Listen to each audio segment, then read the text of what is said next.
불법적으로 유심 개통을 하는 네. 그런 수법이 좀 어떻게 될까요? 일단은 크게 두 가지가 있어요. 말씀드린 것처럼 개통한 경우는 처벌을 받을 거고요. 네. 됐다라고 한다면은 처벌은 받지 않을 겁니다.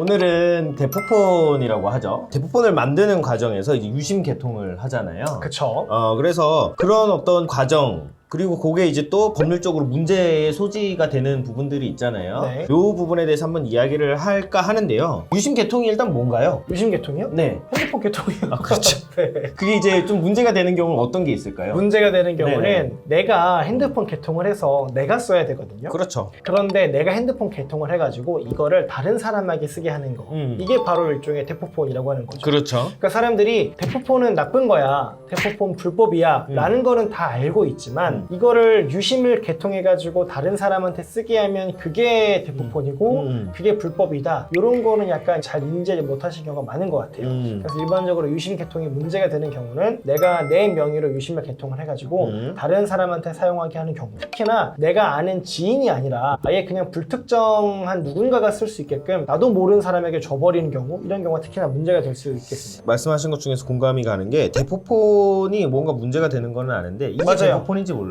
맞아요. 네네. 네. 그럼 모르는 분들이 굉장히 많더라고요. 네. 그래서 이번 기회에 그거를 좀 네. 정확하게 짚고 넘어가면 좋겠고요. 그러면은 불법적으로 유심 개통을 하는 네. 그런 수법이 좀 어떻게 될까요? 일단은 크게 두 가지가 있어요. 하나는 이제 유심 개통하는 사람이 흔히 말하는 아르바이트를 한다고 해가지고 이런 아르바이트 광고 진짜 많아요. 선불 유심폰 개통해 주시면은 유심 한 개당 뭐 한 10만원, 20만원 드립니다. 이렇게 하는 경우들이 있거든요. 그럼 그거 보고 선불 유심폰 개통해가지고 다른 사람한테 주고 10만원 받고 이렇게 뭐 한 10개만 하다 보면 사실 이제 이 사람은 대포폰 10개를 만드는 게 되는 거거든요. 그렇죠. 네, 이렇게 해서 문제가 되는 거고, 그러면 이 사람은 처벌을 받아요.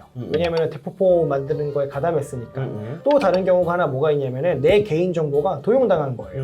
네, 예를 들어서 유심 개통할 때 가입 신청서라는 걸 쓰는데 네. 가입 신청서는 뭐 내가 아니어도 김 변호사님이 뭐 제 인적사항 다 알고 있으니까 네. 그냥 가입 신청서에 뭐 용송호라고 쓰고 도장도 그냥 만들어서 알아서 찍으시고 이렇게 하면은 이제 통신사 입장에서는 아, 용송호라는 사람이 가입 신청서 제출했나 보구나, 용송호 이름으로 개통 이렇게 해줄 수 있다는 거죠. 그래서 크게 두 가지 경우는 나도 모르는 경우에 유심 개통이 된 경우, 내 개인정보가 도용당한 경우, 또 다른 하나는 그 아르바이트를 한다는 명목으로 유심 하나 개통해 줄 때마다 얼마씩 드릴게요 이런 아르바이트를 보고 이제 응하는 경우, 크게 두 가지가 있을 건데, 말씀드린 것처럼 내가 직접 아르바이트를 해가서 개통한 경우는 처벌을 그렇죠. 받을 거고요. 네. 나도 모르게 내 인적사항이 도용됐다라고 한다면은 처벌은 받지 않을 겁니다. 그러니까 실질적으로 뭐 휴대폰 개통을 하면은 그거에 대한 대가로 이제 돈을 준다, 이런 그쵸. 아르바이트 같은 경우는 이제 이것은 위법이다, 형사처벌 대상이다. 네, 맞습니다. 이렇게 보면 되겠죠. 네.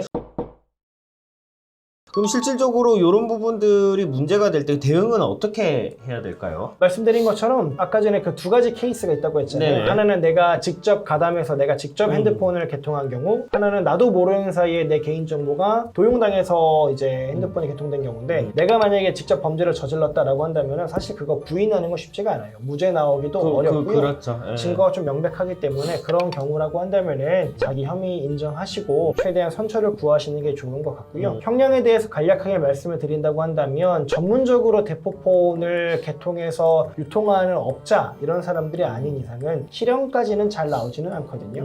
네, 그렇기 때문에 혐의를 인정하시고 선처를 구하시는 게 좋을 것 같고, 만약에 반대로 그게 아니라 나도 모르는 사이에 내 개인정보가 도용됐다, 그래서 유심이 유통이 된 거다라고 한다면은 그러면은 오히려 적극적으로 대응을 하셔야 되는데, 이게 말씀드린 것처럼 사실 무죄 입증하기가 그렇게나 쉽지만은 않아요. 왜냐면 어쨌든 개통 신청서도 있고 뭐 어떤 서명도 있을 거고 하기 때문에, 그래서 여러 가지 뭐 증거들을 들어가지고 이거 내가 개통한 게 아니다 입증하셔야 되는데, 예를 들어 주로 많이 쓰이는 게 2022년 뭐 12월 1일에 서울 뭐 송파구에 있는 어디 핸드폰 지점에서 개통 신청서를 낸 걸로 되어 있다 라고 한다면, 저는 그날 거기에 없었어요 라고 하면서 신용카드 사용 내역이라든가 아니면 핸드폰 이제 어디서 통신이 있었는지 그런 것들 조회해가지고 저는 그 시기에 서울이 아니라 인천에 있었어요 라든가 이렇게 해가지고 나는 그 당시 거기 있지 않았다라는 것들을 입증을 해가지고 혐의를 벗을 수가 있을 것입니다. 그러니까 별개의 좀 알리바이를 정확하게 제시를 해야 된다는 그렇죠. 네네, 말씀이시죠? 맞아요. 그러면은 네. 이 대포폰을 만들어 가지고서는 보통 뭐 교부를 하거나 양도를 하게 되면 이게 그렇죠. 범죄에 사용되잖아요. 네, 대부분 보이스피싱에 보이스피싱, 그렇죠. 네, 사용되죠. 그러면은 보이스피싱의 사용이 된 경우에 보이스피싱 범죄, 사기 범죄로 이제 같이 묶여가지고 그쵸. 공동처벌을 받을 수가 있을까요? 그럴 가능성은 현실적으로는 낮다고 보시면 되세요. 왜냐면은 내가 핸드폰을 개통해가지고 팔았을 때 흔히 말하는 전기통신 사업법 위반 이런 걸로 처벌을 받게 되는데 그걸로만 처벌받지 거기에 더해서 사기 혹은 사기 방조로까지 처벌받지는 않기 때문에 보이스피싱 피해자에 대해서 내가 어떤 뭐 책임을 진다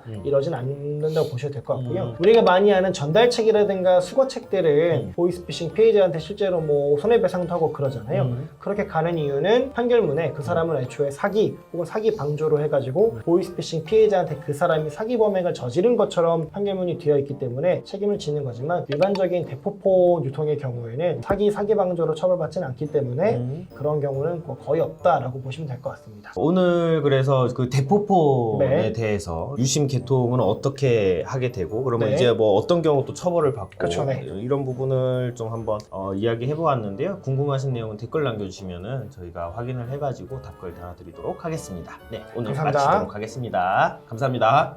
법무법인 A파트에서 사기꾼 백서라는 전자책을 작성해서 무료로 배포해드리고 있습니다. 열심히 읽어보시고 숙지하셔서 사기 피해 방지하시기 바랍니다. 용 변호사님이 직접 쓰신 건가요? 그렇습니다. 네, 많은 사랑 부탁드리겠습니다. 감사합니다.